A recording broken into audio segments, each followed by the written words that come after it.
اور اسی طرح نبی علیہ السلام نے فرمایا ذی الحج کی 9 یعنی آنے والی جمعرات، جمعہ، ہفتہ، اتوار، پیر،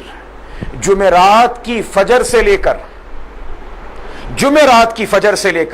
پیر کی عصر تک، یاد رکھیں میرے دوستو، جمعرات کی فجر سے لے کر پیر کی عصر تک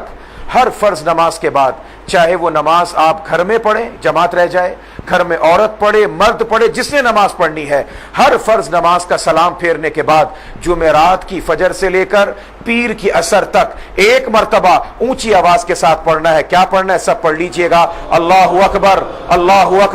لا الہ الا اللہ، واللہ اکبر وللہ الحمد۔ ایک مرتبہ اس کا اونچی آواز سے پڑھنا واجب، مرد کے لیے بھی، عورت کے لیے بھی۔ یہ تکبیر تشریق ہے، یہ عشق اور محبت کا ترانہ ہے،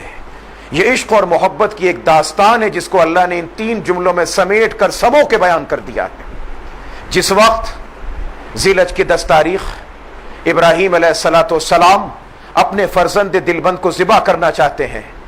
آسمان اور زمین کے تمام فرشتے پکار کر چلا کر کہہ رہے تھے اللہ اکبر، اللہ اکبر، اللہ تو سب سے بڑا، تو سب سے بڑا۔ اللہ یہ کیا کہ باپ بیٹے کو کاٹ رہا ہے؟ فرشتوں کی پکار سن کر ابراہیم علیہ السلام کا جذبہ توحید اور جوش میں آیا اور فرشتوں کی پکار سن کر بول اٹھے لا الہ الا اللہ واللہ اکبر، اللہ تیرے سوا کوئی معبود نہیں، میرے مولا تو سب سے بڑا ہے۔ یہ تو ایک اسماعیل ہے جس کو تجھ سے مانگا تھا، اور 70-50 بھی ہوتے تیرے نام پر ہی کاٹ دیتا۔ فرشتے کہہ رہے تھے اللہ اکبر، اللہ اکبر، ابراہیم کہہ رہے تھے لا الہ الا اللہ واللہ اکبر، اور یہ ننھے میاں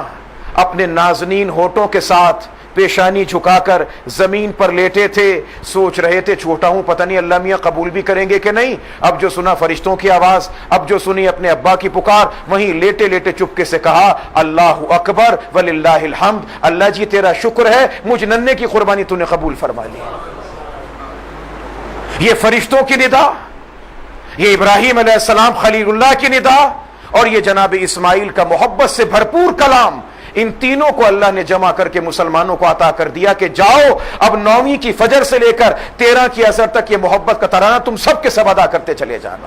اونچی آواز سے ادا کرنا واجب ہے، مرد کے لیے بھی ضروری اور عورت کے لیے بھی ضروری ہے، عورتیں بھی گھر کے اندر اس کو ادا کریں گی، مرد بھی ادا کریں گے۔